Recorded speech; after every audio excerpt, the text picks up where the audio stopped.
Hello students, आज हम करने जा रहे हैं हमारी 5th कविता जिसका नाम है सहर्ष स्वीकार हैं और इसके कवि हैं गजानन माधव मुक्तिबोध जी। इस कविता में उन्होंने क्या है, ईश्वर के द्वारा यानी इस भगवान के द्वारा उन्हें जो भी मिला है उन्होंने अपने जीवन में उसे खुशी खुशी स्वीकार किया है। अर्थात क्या कह सकते हैं, हम कह सकते हैं कि भगवान ने उन्हें उनके जीवन में जो भी परिस्थितियां दी हैं उन परिस्थितियों में उन्होंने अपने आप को बखूबी संभाला है और इसी का वर्णन जो है उन्होंने अपनी इस कविता में किया है। तो चलिए करते हैं हमारी इस कविता को। देखिए क्या कहते हैं कि जिंदगी में जो कुछ है जो भी है सहर्ष स्वीकारा है, इसलिए कि जो कुछ भी मेरा है वह तुम्हें प्यारा है। गर्बीली गरीबी ये गंभीर अनुभव सब, यह विचार वैभव सब, यह दृढ़ता, यह भीतर की सरिता, यह अभिनव सब मौलिक है मौलिक, इसलिए कि पल पल में जो कुछ भी जागृत है अपलक है संवेदना तुम्हारा है। देखिए क्या कहते हैं कि कवि जो है ईश्वर को संबोधित करते हुए कहते हैं कि हे प्रभु, मेरी जिंदगी में सुख दुख, आशा निराशा, राग विराग जो भी है मैंने उसे खुशी खुशी स्वीकार किया है। अर्थात मेरी ज़िंदगी में जो भी परिस्थितियां आई हैं मैंने उसे पूरी खुशी के साथ या पूरी प्रसन्नता के साथ उसे स्वीकार किया है, इसलिए कि जो कुछ भी मेरा है वह तुम्हें प्यारा है। मैंने इन सब को खुशी खुशी स्वीकार क्यों किया है, क्योंकि हे प्रभु जो कुछ भी जीवन में मेरा है वह क्या है, आपको बहुत अधिक प्रिय है, यह आपको अच्छा लगने वाला है। गर्बीली गरीबी ये गंभीर अनुभव सब, यह विचार वैभव सब, दृढ़ता यह भीतर की सरिता, यह अनुभव अभिनव सब मौलिक है मौलिक। क्या कहते हैं कि गर्बीली होती है गर्व वाली, गरीबी को कहा गया है कि यह जो गर्व से युक्त गरीबी है ये जीवन के गंभीर अनुभव हैं।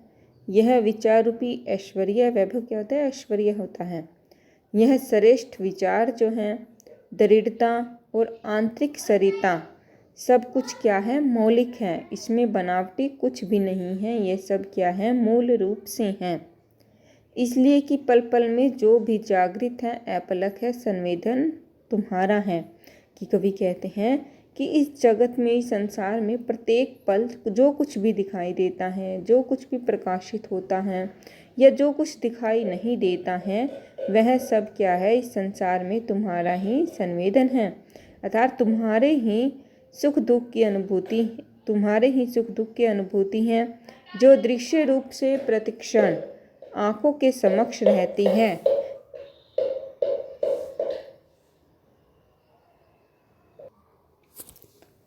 यह कि हे प्रभु, यह जो गोचर अगोचर जगत जो है वो आपके द्वारा ही निर्मित है। आगे देखिए, जाने क्या रिश्ता है, जाने क्या नाता है, जितना भी उड़ेलता हूँ भर भर फिर आता है। दिल में क्या झरना है, मीठे पानी का सोता है, भीतर वह ऊपर तुम, मुस्काता चांद जो धरती पर रात भर, मुझ पर जो तुम्हारा ही खिलता वह चेहरा है। कवि कहता है कि हे प्रभु, मैं नहीं जानता कि मेरा आपके साथ क्या रिश्ता है, मेरा आपके साथ क्या संबंध है।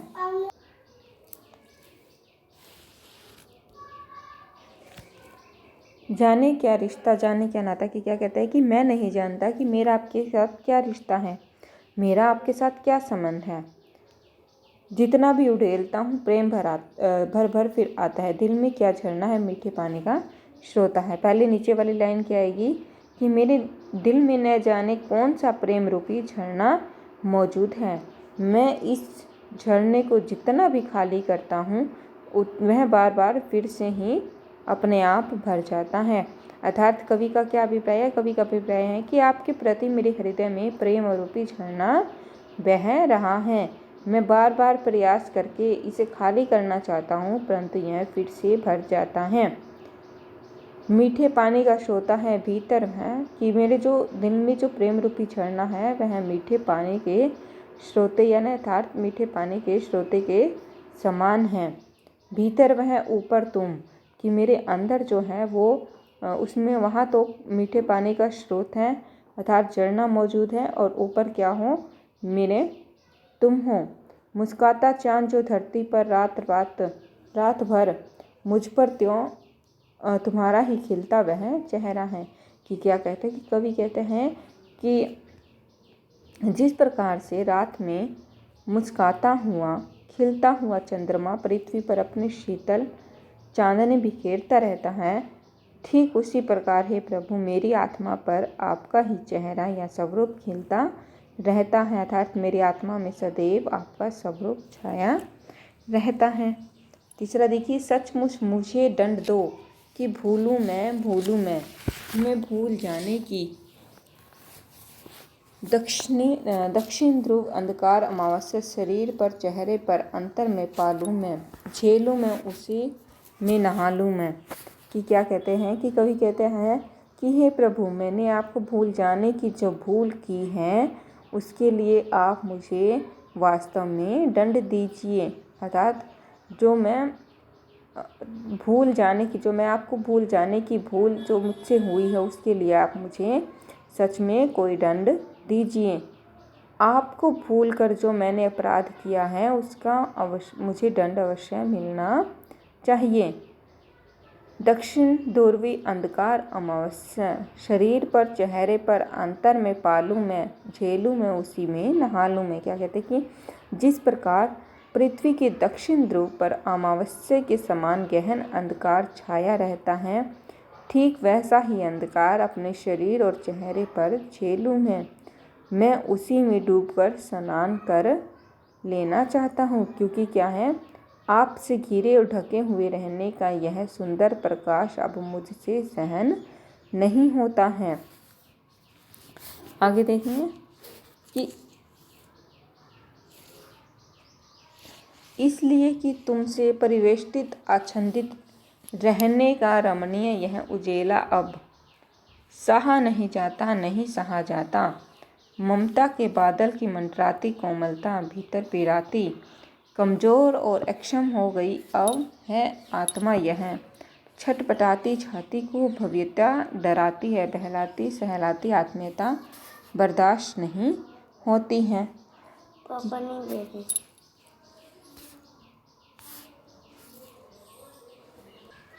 कि कवि कहते हैं कि हे प्रभु आपसे ढके हुए रहने का यह रमणीय प्रकाश जो है मुझसे और ज़्यादा सहन नहीं होता, इसलिए मैं अंधेरी अमावस्या में डूब जाना चाहता हूँ। अब तो स्थिति यह हो गई है कि जो ममता के जो बादल हैं वह मेरे चारों ओर मंडराते रहते हैं। अब इन ममता के बादलों की मंडराती कोमलता जो है वह मेरे हृदय को पीड़ा देने लगी है। क्या कहते हैं कि जिन ममता रूपी बादलों को देखकर मैं पहले खुश हो जाता था, अब वही क्या है उन्हीं बादलों से क्या रहता है मुझे पीड़ा होती है, मुझे दुख होता है। आगे, कमज़ोर और अक्षम हो गई है आत्मा यह, छटपटाती छाती को भव्यता डराती बहलाती सहलाती आत्मीयता बर्दाश्त नहीं होती। क्या कहते कि अब मुझ में और अधिक कष्ट सहने की शक्ति नहीं रही है। अब तो मेरी आत्मा जो है वह इतनी कमज़ोर और शक्तिहीन हो गई है। मेरी छाती जो है वह निरंतर दुखों के कारण परेशान रहती है, इसलिए वह होने को देखकर भयभीत हो जाती है। भविष्यता आने वाले समय में अवश्य ही जो घटित होने के कारण मेरे कमज़ोर और शक्तिहीन हृदय को डराती रहती हैं।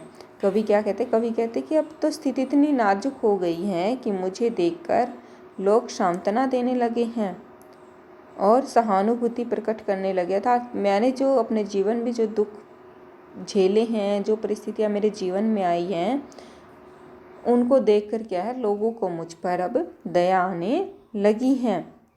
क्या कहते हैं कि जो सहानुभूति प्रकट करते हैं, दुखों को सहलाने का प्रयास करते हैं, लेकिन अब तो मन बहला देने वाले तथा दुखों को सहला देने वाली आत्मीयता भी सहन नहीं होती है। अर्थात क्या था कि कवि कहता है कि मुझे अपनापन अच्छा नहीं लगता है। आगे देखिए,